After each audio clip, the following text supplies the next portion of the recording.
ॐ ज्ञानतिमिरान्धस्य ज्ञानाञ्जनशलाकया चक्षुरुन्मीलितं येन तस्मै श्रीगुरवे नमः। जय श्रीकृष्ण चैतन्य प्रभु नित्यानन्द श्री अद्वैत गदाधर श्रीवासादि गौरभक्तवृन्द। नमो विष्णुपादाय कृष्णपृष्ठाय भूतले श्रीमते भक्तिवेदान्त स्वामिन् इति नामिने। नमस्ते सरस्वते देवे गौरवाणी प्रचारिणे निर्विशेष शून्यवादी पाश्चात्य देशतारिणे। हरे कृष्ण कृष्ण कृष्ण हरे हरे, हरे Ram Ram Ram Hare Hare. Hare Krishna, welcome to our daily morning Srimad Bhagavatam class. We are reading from first canto, 7th chapter, the son of Drona punished. And yesterday we have read up to shloka 43 and 44. In Srimad Bhagavatam 4:22-47, it says,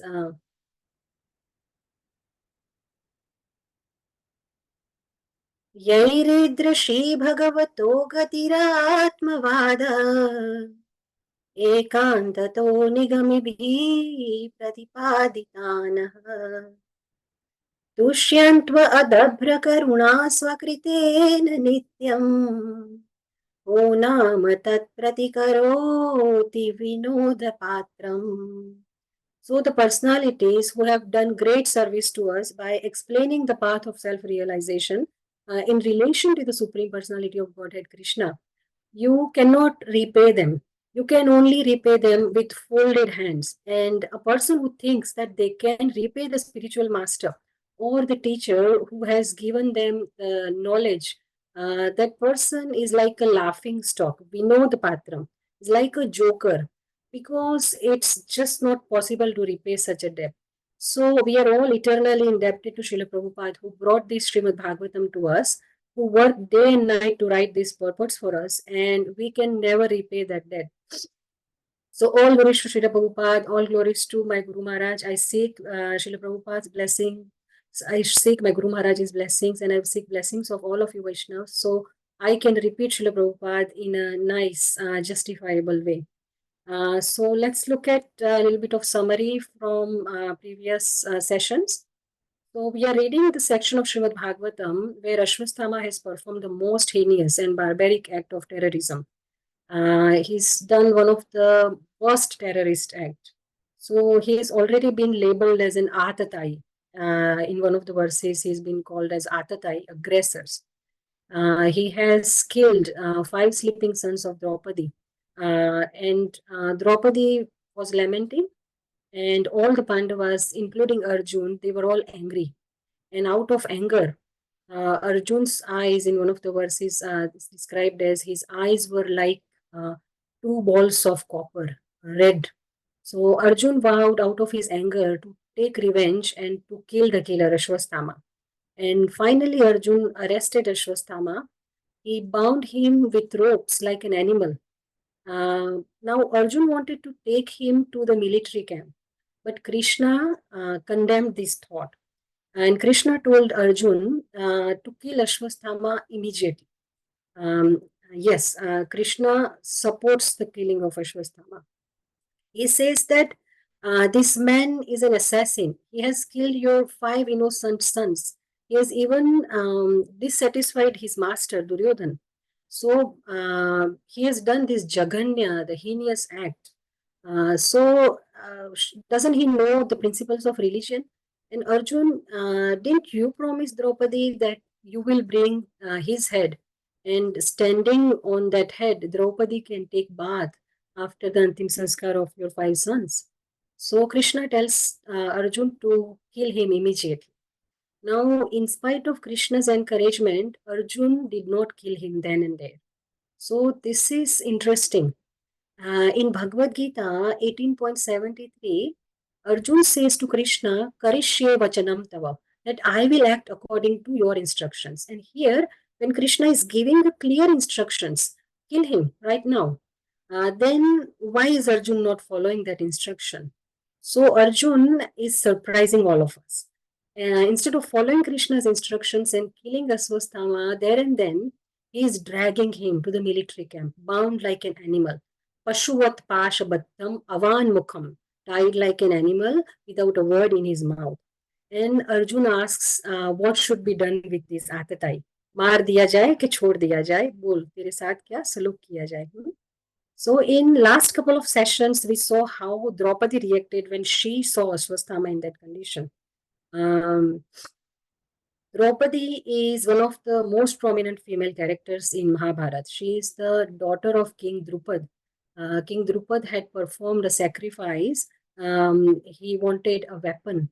So out of that sacrifice, Draupadi was born as a grown woman. In Draupadi, in the exile, she used to debate with Yudhishthir Maharaj on spiritual subject matters. And Yudhishthir Maharaj would often be prone to bouts of uncertainty. And in these times, Draupadi used to remind him the Dharma. So in one of such arguments, Yudhishthir and Arjun, they were arguing about whether the might, the power, is that a stronger virtue or is forgiveness a stronger virtue. So Yudhishthir chose forgiveness, whereas Arjun insisted that might, power, is the proper way. And same as Arjun, Bhim also said that might is the stronger virtue for a Kshatriya. So Draupadi, in that context, in that incident, she supported Bhim and Arjun, and she didn't choose forgiveness then. So Draupadi is often considered the primary reason for the destruction of Kuru dynasty. But here, just like Arjun, she's also surprising us. She's, of course, in great agony because 5 of her sons have been beheaded, murdered. But for some reason, she is not raged. Now, we even get raged on the road. Even when someone doesn't drive properly, we get raged. But Draupadi, she is showing her Vama Svabhava. She is a Kshatriyani. Kshatriyas are famous for their hot blood, their quick anger, and their revenge. But Draupadi is showing unparalleled forgiveness, gentleness, and kindness because not only she is a Kshatriya by birth, but she's also a devotee. She's also a Vaishnav, and she's showing her Vaishnav qualities.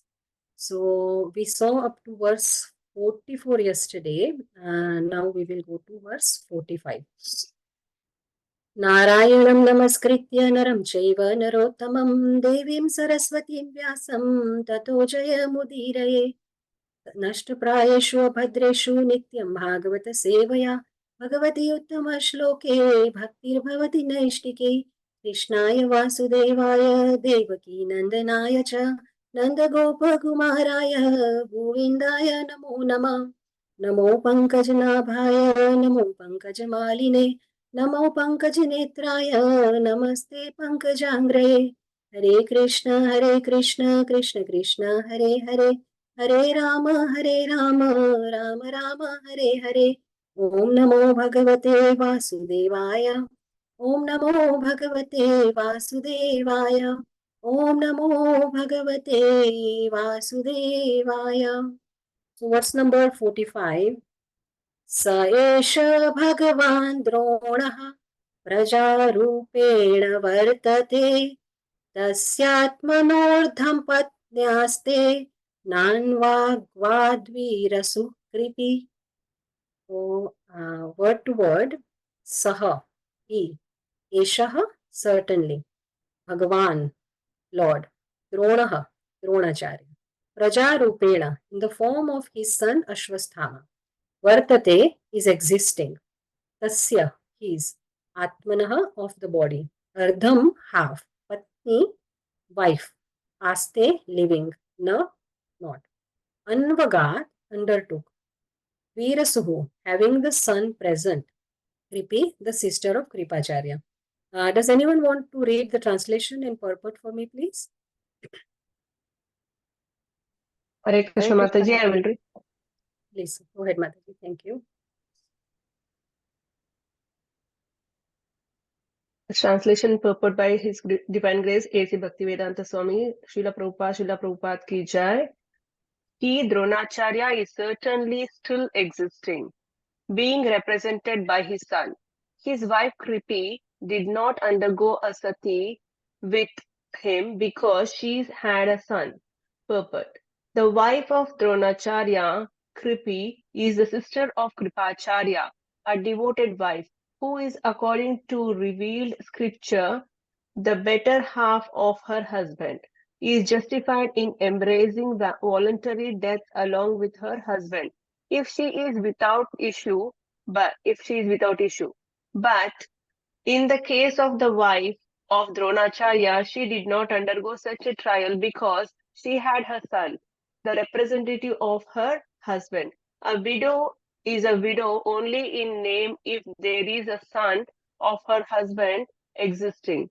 So in either case, Ashwatthama was the representative of Dronacharya, and therefore killing Ashwatthama would be like killing Dronacharya.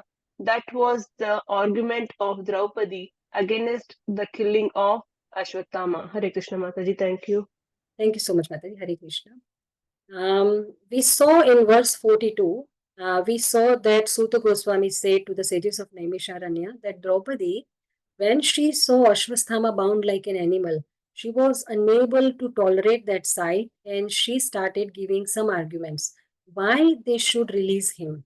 So far we have seen two of her arguments. In verse 43, she said that he is a Brahman, he is our Guru.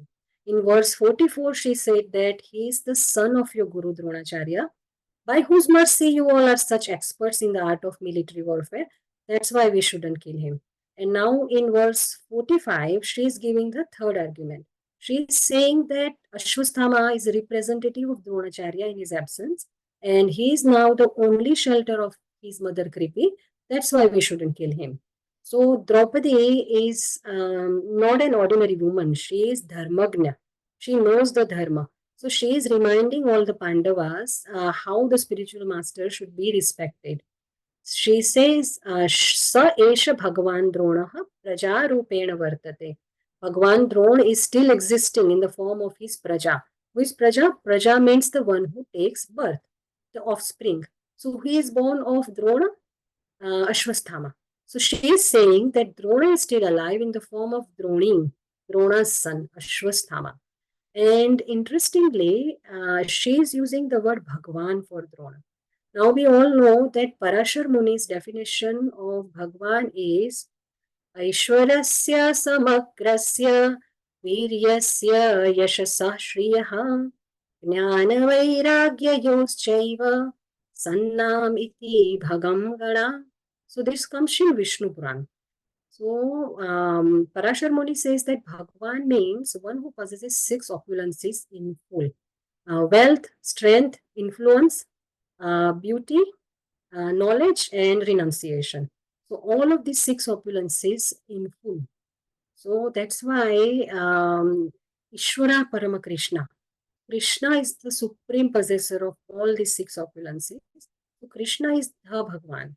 But then why every now and then we see in Bhagavatam that Vyasadeva has chosen this word Bhagwan for other personalities. Sometimes he calls Narad Muni Bhagwan, sometimes Lord Shiva is called Bhagwan. And all these are no doubt great personalities, but they are not Krishna. They are not Bhagwan. They are not God, but they are godly. And to certain extent, they do have some qualities of Bhagwan. And in that sense, they can be addressed as Bhagwan. Therefore, Draupadi has addressed Dronacharya as Bhagwan. In Gurvastakam, we sing Sakshat Hari Tvena Samasta Shastre Uktastatha Bhavyata Eva Shakti. That all the revealed scriptures accept the Guru as Sakshat, direct Krishna. And we say, Yasya prasadad bhagavat prasado Yasya prasadad nagati kutopi. The spiritual master's mercy is Bhagavad Prasad, Krishna's mercy. And one who takes spiritual master to be ordinary, na gati kutopi, there is no gati, no direction for him. So in our verse 45, it says, Tasyat mano ardham patnyaste nanvagad virasu kripi. That his wife Kripi did not go undergo sati with him because she had a son. Kripi, the wife of Dronacharya, she is referred as Tasyat Atmano Ardham. That means a wife is the Atmano Ardham. Atma also means body. So wife is half the body of husband. Ardhangini, we say in Sanskrit, Hindi, and in English also they say better half. So wife is Ardhangini, half the body. The left side half of the body of the husband. So sometimes wife is also referred as Vama. Vama means left. So that's why even today in any Vedic rituals, in any yajna, the wife always sits on the left side of the husband because she is the left hand side of her husband. So Kripi, the Ardhangini of Dronacharya, she did not undergo a sati when he died. Now, a little story about Kripi, who she is. So, the Sanskrit word Kripa means pity or mercy. So, Kripi and Kripacharya, they were twins. They were mysteriously born and later they were adopted out of pity, Kripa, by Maharaj Shantanu, Bhishma Pitama's father. And that's why the names Kripi and Kripacharya. So, according to the Adi Parva of Mahabharata, the great sage Gautam Rishi and his wife Ahilya, they had a son, Sharadvan. And in his childhood, Sharadvan was showing great passion for archery. And as he matured, he became a great archer. And he performed some penances to become an undefeatable archer. So this threatened Indra. So Indra sent a very beautiful Apsara, Janapadi, to distract this celibate Saradvan. So when he saw her, he was so mesmerized by her beauty that he forgot that he was meditating for a greater cause. He lost his control and two children were born, twins, a boy and a girl. The male child was later known as Kripacharya, and the female child was known as Kripi because Maharaj Shantanu, he was chasing an animal in the jungle and he picked up these two children. He raised them to be of high Brahminical status. And Kripi was married to Dronacharya and their son was Ashwasthama. And Kripi is also known as Gautami in some of the shlokas. I think in Shlok 33, she is called Gautami because she is the granddaughter of the great sage Gautam Rishi. So let's go back to our shloka. Our shloka says that Kripi didn't go sati after her husband Dronacharya died. So sometimes in Vedic culture, when the husband dies, if a woman is unable to tolerate the separation of her husband, she would go sati. Now, what does go sati mean? So sati pratha means that the wife of a deceased husband would sacrifice herself in the fire by sitting on top of her husband's chitta with his head in her lap. So Sati word comes from the name of the goddess Sati, Lord Shiva's first wife. We'll see in the fourth canto that she burnt herself in the sacrificial fire because she was unable to bear how her father Daksha Prajapati humiliated her husband Lord Shiva. So that's where the word Sati comes from. And Sati also means a chaste woman. So this custom of going sati, it was never by force, it was voluntary. That's why we say Kripi chose not to do it.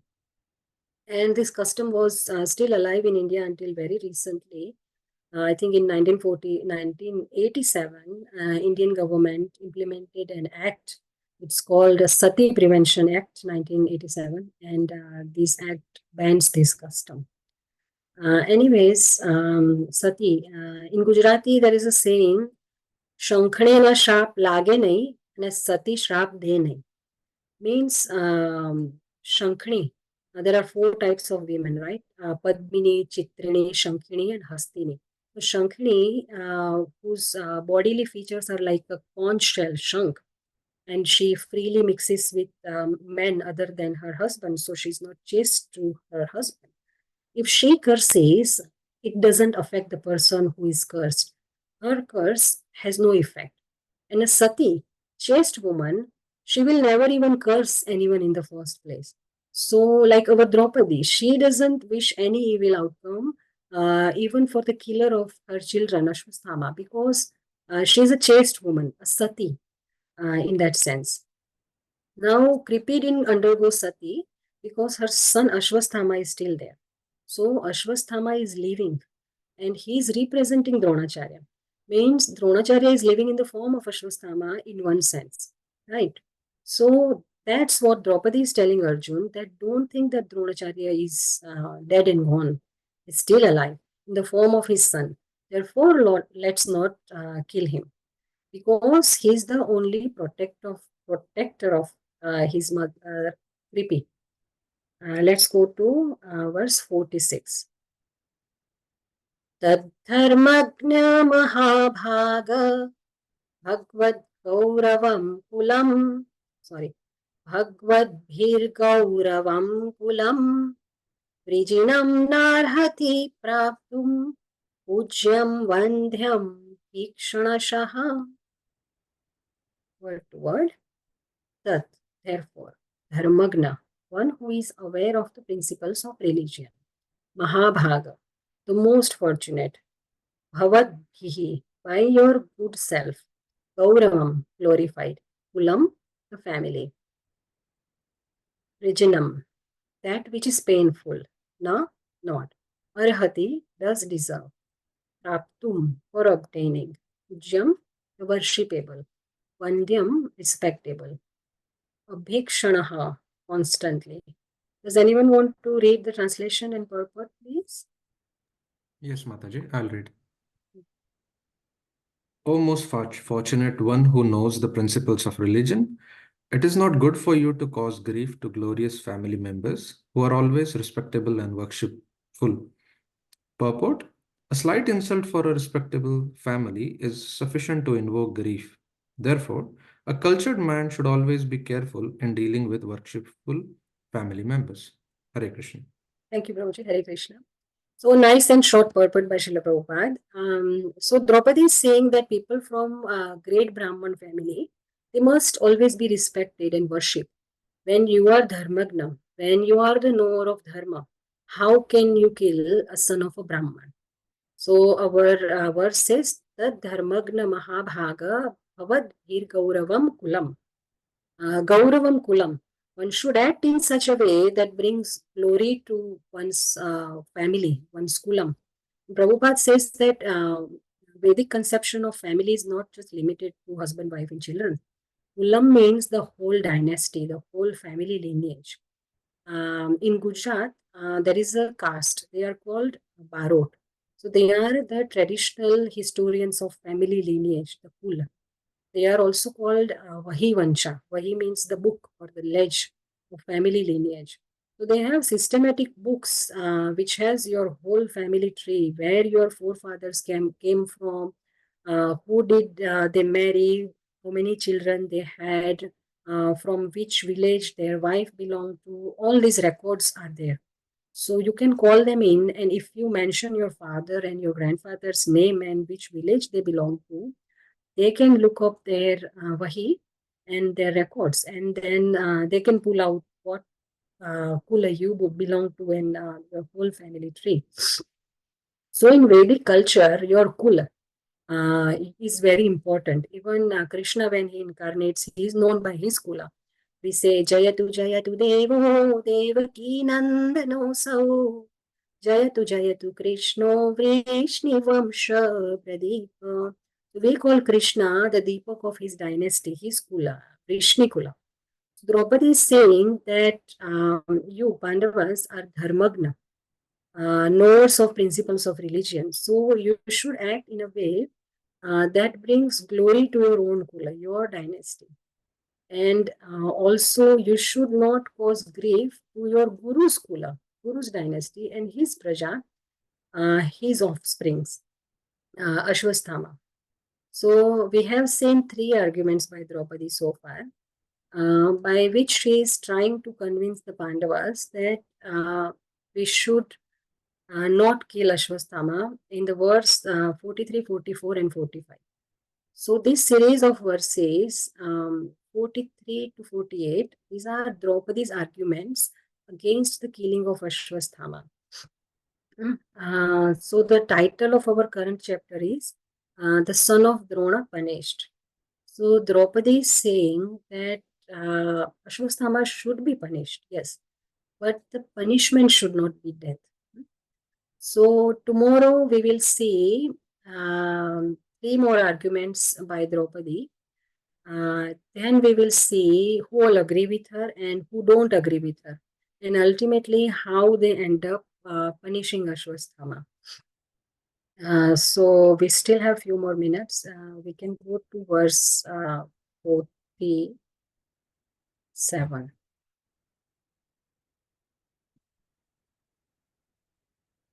मारोदीदस्य जननीं गौतमीं पतिदेवतां यथाहमृतवत्सार्ता रोदिम्यश्रुमुखी मुहुः. Does anyone want to read the word to word? Hare Krishna Mataji, I can do that.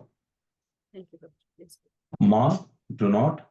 Rodit, may cry. Asya, his. Janani, mother. Gautami, the wife of Drona. Pati Devata, chaste. Yata, as. Aham, myself. Mritavatsa, one whose child is dead. Artha, distressed. Rodimi, crying. Ashrumukhi, tears in the eyes. Muhuhu, constantly. Translation by His Divine Grace A.C. Bhaktivedanta Swami, Vedanta Swami Ki Jai.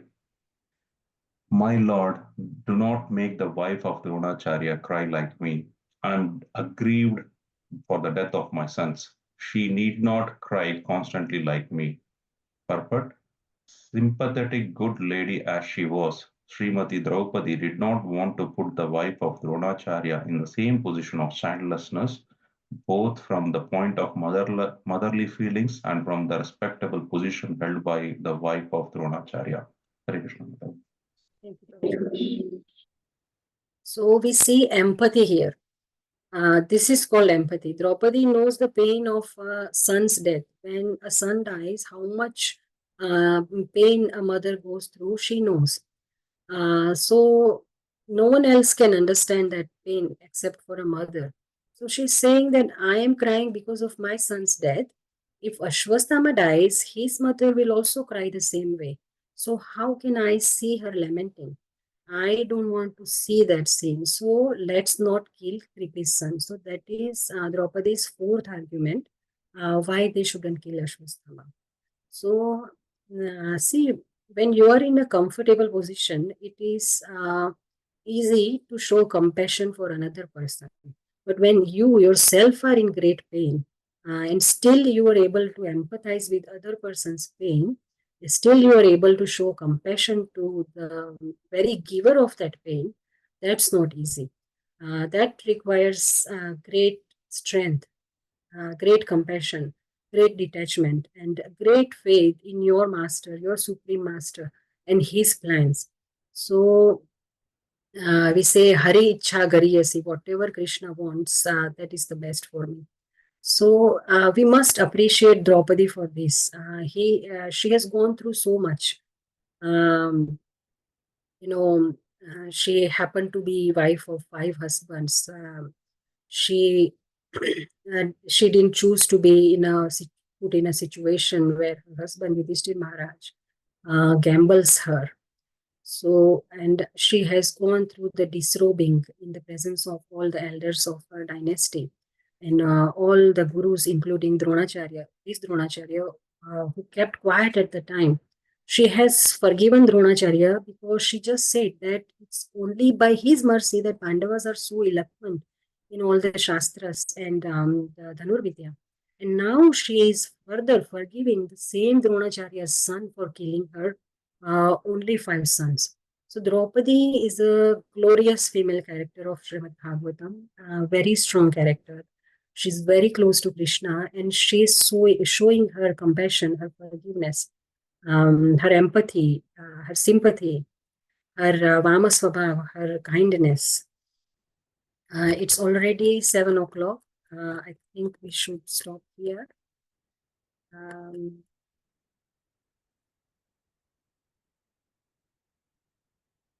So tomorrow we will go from verse 47, 48.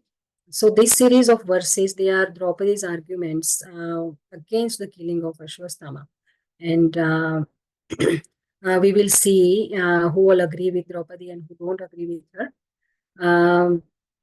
Okay, let's conclude today's session. Grantaraj Srimad Bhagavatam ki jai, Jagat Guru Srila Prabhupada ki jai.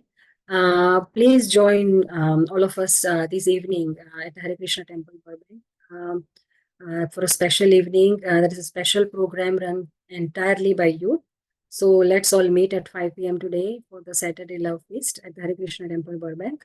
And at 7:30 a.m. tomorrow at the Hare Krishna Temple. And we will continue discussing our interesting Bhagavatam storyline. Hare Krishna, thank you. Does anyone have any questions or feedback? Please feel free to share. Hare Very Krishna, nice class, Mataji. Mataji. Thank you. Just a quick comment or a question. So Draupadi is forgiving Ashwatthama, is that correct? Right way of saying it? Yes. Yes. So okay, so she's not forgetting yet, but she is forgiving him. Is that right, or is she's ready to forget everything, and she's because forgetting and forgiveness is such a virtue to have, and so hard to implement. So I'm just trying to understand that aspect.